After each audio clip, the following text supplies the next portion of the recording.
Hello दोस्तों, स्वागत है आपका इस नई वीडियो में। दोस्तों, इस वीडियो में हम एनसीईआरटी आधारित सामान्य ज्ञान के कुछ इंपॉर्टेंट प्रश्न लेकर के आपके समक्ष उपस्थित हुए हैं।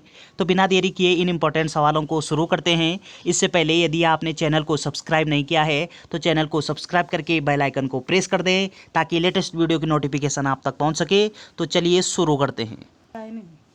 इस वीडियो का पहला प्रश्न है, निम्न विद्वानों में से किसने सुझाव दिया है कि पृथ्वी की उत्पत्ति गैसों और धूल कणों से हुई है। तो ये कथन किसने कहा है कि पृथ्वी की उत्पत्ति धूल कणों और गैसों से हुई है। तो आपका राइट आंसर होगा ऑटो स्मिथ के द्वारा कहा गया है। ऑप्शन नंबर डी आपका सही उत्तर दिया गया। अगला प्रश्न है, कार्बोनिफेरस युग में विश्व में संपूर्ण महाद्वीप आपस में मिले हुए थे, यह किसकी मान्यता है। तो सबसे पहले ये सुझाव किसके द्वारा दिया गया था कि कार्बोनिफेरस में विश्व में 7 महाद्वीप हैं, तो सभी जो 7 महाद्वीप हैं वो आपस में जुड़े हुए हैं। तो ये कहा गया था आपका, किसके द्वारा कहा गया था, आपका राइट आंसर होगा वेगनर के द्वारा कहा गया। ऑप्शन नंबर ए आपका राइट आंसर दिया गया।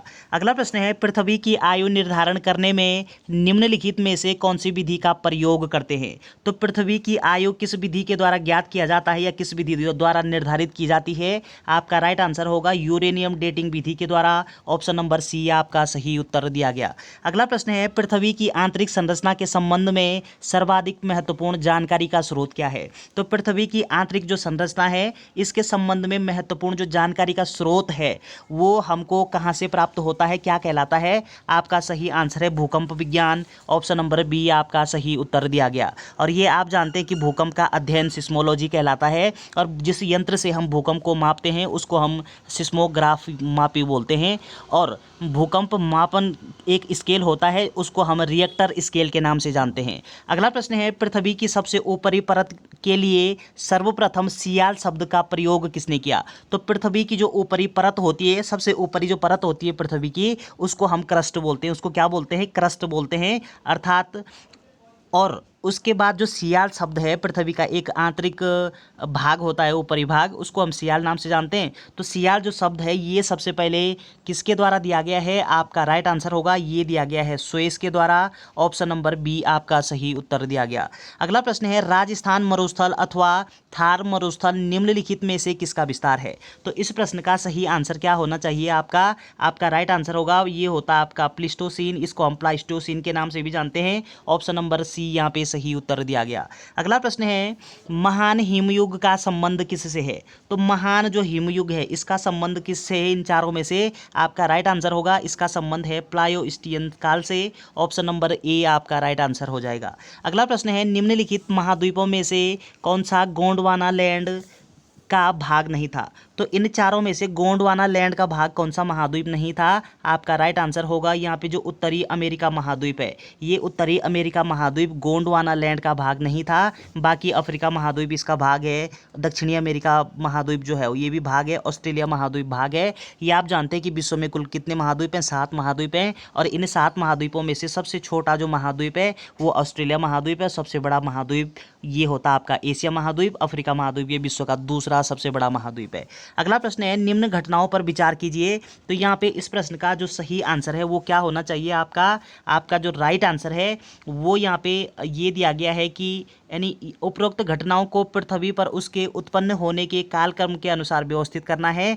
तो यहाँ पे सबसे पहले जो ये जो तीसरा है, ये कवच वाले जीव, ये जो कवच वाले जीव है इनका नंबर आएगा, नंबर 1 पे आएंगे कवच वाले जीव।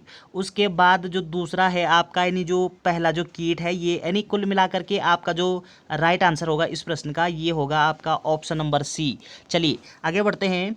अगला प्रश्न है, महाद्वीप और महासागर किस श्रेणी के उच्चवच हैं, किस श्रेणी के उच्चावच हैं। तो इस प्रश्न का राइट आंसर होगा आपका ये होते हैं आपके प्रथम श्रेणी के उच्चावच। ऑप्शन नंबर ए आपका सही आंसर दिया गया। अगला प्रश्न है, महासागरीय सतह का निर्माण किस प्रकार की चट्टानों से हुआ है। तो महासागरीय जो सतह होती है इसका निर्माण किस प्रकार की चट्टान से हुआ है। आपका राइट आंसर होगा ये हुआ है बेसाल्ट चट्टानों से। ऑप्शन नंबर बी आपका सही आंसर दिया गया। जबकि ये आप जानते हैं कि चट्टानें कितने प्रकार की होती है, मुख्य रूप से चट्टान 3 प्रकार की होती है। आग्नेय चट्टान होती है, रूपांतरित रूपांतरित चट्टान होती है और कायांतरित चट्टान या फिर अवसादी चट्टान भी हम बोल सकते हैं। सबसे पहले होती है हमारी आग्नेय चट्टान, उसके बाद होती है अवसादी चट्टान और तीसरी होती है रूपांतरित चट्टान, और रूपांतरित चट्टान को ही हम कायांतरित चट्टान के नाम से भी जानते हैं। अगला प्रश्न है, निम्न कालों में से किसे प्रायः लघु हिमकाल माना गया है? तो लघु हिमकाल इन चारों में से कौन सा किसको कहा गया है? आपका राइट आंसर होगा कि यहाँ पे 1650 से 1870 का जो काल है इसको लघु हिमकाल के नाम से माना गया है। ऑप्शन नंबर सी यहाँ पे सही उत्तर दिया गया। अगला प्रश्न है, पृथ्वी के धरातल के कितने प्रतिशत भाग पर महाद्वीपों का विस्तार पाया गया है या पाया जाता है? तो पृथ्वी के धरातल के कुल कितने प्रतिशत भाग पर महाद्वीपों का विस्तार है? आपका राइट आंसर होगा ये है कुल 29% भाग पर। ऑप्शन नंबर बी आपका सही उत्तर दिया गया। ये आप जानते हैं कि कुल 29% भाग पर महाद्वीप है या फिर हम इसको स्थल बोल सकते हैं। तो कुल क्षेत्रफल का 29% क्या होता है? स्थल होता है, और बाकी जो बचता है आपका 70% वो आपका क्या होता है? वो जल से भरा हुआ है या फिर जलमग्न है। चलिए अगला प्रश्न है, डायनासोर का काल आज से कितने वर्ष पहले था? तो ये आप जानते हैं कि डायनासोर ये क्या था? ये आपका एक प्रकार का मीसोजोइक सरीसृप था, अर्थात मीसोजोइक रेप्टाइल्स था। तो ये डायनासोर का काल आज से कितने वर्ष पहले का काल था? आपका राइट आंसर होगा 18 करोड़ वर्ष पूर्व का काल था। ऑप्शन नंबर बी यहाँ पे सही उत्तर दिया गया। अगला प्रश्न है, पृथ्वी पर मूलतः एक ही विशाल भूखंड था जिसे कहते थे, तो क्या कहते थे इसको? आपका जो सही आंसर है इस प्रश्न का वो हो जाएगा आपका, इसको कहते थे Gondwana land. Option number D आपका सही उत्तर दिया गया। अगला प्रश्न है, निम्नलिखित में से कौन सा सही सुमेलित नहीं है? तो यहाँ पे गलत सुमेलित जो है, यहाँ पे गलत का चयन करना है आपको। कौन सा दिया गया है यहाँ पे गलत? आपका राइट आंसर होगा यहाँ पे जो वाक्य राशि सिद्धांत है ये आपका इमैनुअल कांट के द्वारा दिया गया। पॉइंट्स यहाँ पे सही दिया गया है। अगला जो सिद्धांत है टकराव सिद्धांत, ये आपका वफन के द्वारा दिया गया, पॉइंट सही दिया गया है। और अगला यहाँ पे निहारिका जो परिकल्पना है ये आपका लाप्लास के द्वारा दिया गया है। तो आपको गलत कथन का यहाँ पे चयन करना था। यहाँ पे ऑप्शन नंबर बी आपका सही उत्तर दिया गया है। अगला प्रश्न है, मिश्रित धातुओं और सिलिकेटों से बनी धरती की परत कहलाती है? तो मिश्रित जो धातु होती है, मिश्रित धातु और सिलिकेटों से जो बनी हुई होती है उसको हम किस नाम से जानते हैं? आपका राइट आंसर होगा उसको कहते हैं हम सियाल। ऑप्शन नंबर ए आपका सही आंसर दिया गया है। चलिए अगला प्रश्न है, धरातल के भूगर्भ की ओर जाने पर गहराई के साथ तापमान वृद्धि की दर क्या होती है? तो क्या होती है? आपका जो सही आंसर होगा इस प्रश्न का वो हो जाएगा आपका 1 डिग्री सेल्सियस प्रति 32 मीटर। यानी हम ये कह सकते हैं कि 32 मीटर की गहराई पर अगर हम जाते हैं तो 1 डिग्री सेंटीग्रेड जो ताप होता है वो क्या होता है? उसमें वृद्धि होती है। ऑप्शन नंबर सी आपका सही उत्तर दिया गया। अगला प्रश्न है, वलन क्रिया किसका परिणाम है? तो वलन क्रिया ये किसका परिणाम होता है? आपका राइट आंसर है ये परिणाम होता है आपका पर्वत निर्माणकारी बल का। ऑप्शन नंबर सी आपका सही आंसर दिया गया। अगला प्रश्न है, गहराई में पृथ्वी के अनुसार महाद्वीपीय भूपटल की विभिन्न परतों का सही क्रम है? तो इस प्रश्न का राइट आंसर बताना है आपको, सही क्रम बताना है। आपका जो सही आंसर है यहाँ पे सबसे पहले परतदार होगा, फिर ग्रेनाइट होगा और उसके बाद बेसाल्ट का नंबर आता है। ऑप्शन नंबर ए आपका राइट आंसर होगा। अगला प्रश्न है, निम्न में से किसको वाइट ऑफ द अर्थ कहा जाता है? तो वाइट ऑफ द अर्थ किसको कहते हैं? आपका राइट आंसर है यहाँ पे वाइट ऑफ द अर्थ कहते हैं हम मेंटल को। ऑप्शन नंबर बी आपका सही आंसर दिया गया। ये आप जानते हैं कि पृथ्वी की जब हम आंतरिक संरचना का अध्ययन करते हैं तो वहाँ पे हम 3 नाम पढ़ते हैं, मेंटल, कोर और क्रस्ट। तो क्रस्ट, मेंटल, कोर हम पढ़ते हैं।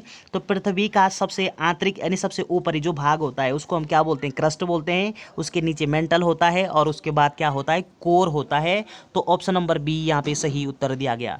अगला प्रश्न है, पृथ्वी के केंद्र में पाया जाने वाला चुंबकीय पदार्थ है? तो कौन सा चुंबकीय पदार्थ पृथ्वी के केंद्र में पाया जाता है? आपका राइट आंसर है निकेल पाया जाता है। ऑप्शन नंबर सी आपका सही उत्तर दिया गया। अगला प्रश्न है, निम्नलिखित में से कौन सा कथन असत्य है? यानी यहाँ पे गलत कथन का चयन करना है आपको। गलत कथन कौन सा दिया गया है इन चारों में से? आपका सही आंसर है कि भूपटल की औसत मोटाई लगभग 33 किलोमीटर होती है। ये पॉइंट यहाँ पे सही दिया गया है। अगला, महाद्वीपीय भाग में भूपटल भूपटल की मोटाई सबसे अधिक है, जबकि महासागरीय भाग में यह छिछला है। ये पॉइंट यहाँ पे सही दिया गया है। अगला है महाद्वीपीय भूपटल मुख्यतः ग्रेनाइट चट्टानों से निर्मित है। ये पॉइंट भी सही दिया गया। तो ऑप्शन नंबर डी आपका सही उत्तर हो जाएगा। ये पॉइंट यहाँ पे गलत दिया गया है, आपको गलत का चयन करना था, असत्य का चूज करना था आपको। तो ऑप्शन नंबर डी सही उत्तर हो जाएगा। अगला प्रश्न है, गुटेनबर्ग असंबद्धता पृथ्वी के किन दो परतों के बीच है? तो किन दो परतों के बीच है, ये आपका राइट आंसर होगा। ये है आपका मेंटल और कोर के बीच में। ऑप्शन नंबर बी आपका सही उत्तर दिया गया। अगला प्रश्न है, मोह असंबद्धता स्थित है। तो मोह असंबद्धता ये कहाँ पर अवस्थित है? आपका राइट आंसर होगा ये स्थित है क्रस्ट और मेंटल के बीच में। इंपॉर्टेंट प्रश्न है, ध्यान रखिएगा। ऑप्शन नंबर ए आपका सही आंसर दिया गया।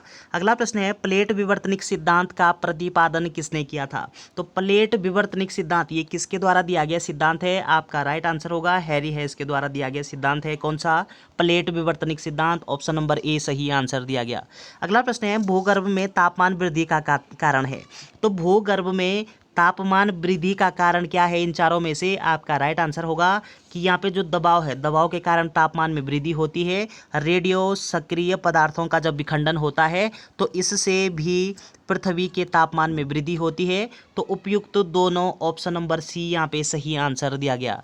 अगला प्रश्न है, पृथ्वी के कुल द्रव्यमान का लगभग कितना प्रतिशत मेंटल में पाया जाता है?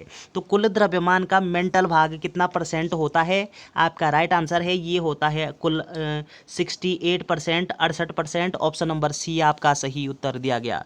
अगला प्रश्न है, पृथ्वी के कोर में किस तत्व की प्रधानता होती है? तो पृथ्वी का जो कोर होता है, कोर क्या होता है? पृथ्वी की एक प्रकार की आंतरिक संरचना होती है। तो कोर में कौन सा तत्व है जो सबसे अधिक मात्रा में पाया जाता है? किस तत्व की प्रधानता होती है? आपका राइट आंसर होगा कि यहाँ पे लोहा और निकेल पाया जाता है। तो इसको हम क्या बोलते हैं? लोहा को हम आयरन के नाम से भी जानते हैं, और इसका परमाणु सूत्र जो उसको हम Fe से डिनोट करते हैं। और इसके साथ जो निकेल होता है, निकेल को हम Ni भी कहते हैं। तो FeNi ये इसको हम दूसरे शब्दों में कह सकते हैं, क्या बोलेंगे इसको? नीफे। तो ये आपका सही आंसर हो जाएगा। तो चलिए दोस्तों, ये कुछ इंपॉर्टेंट प्रश्न थे। वीडियो अगर आपको अच्छी लगती है तो चैनल को सब्सक्राइब करना, वीडियो को शेयर करना ना भूलें। Thanks for watching.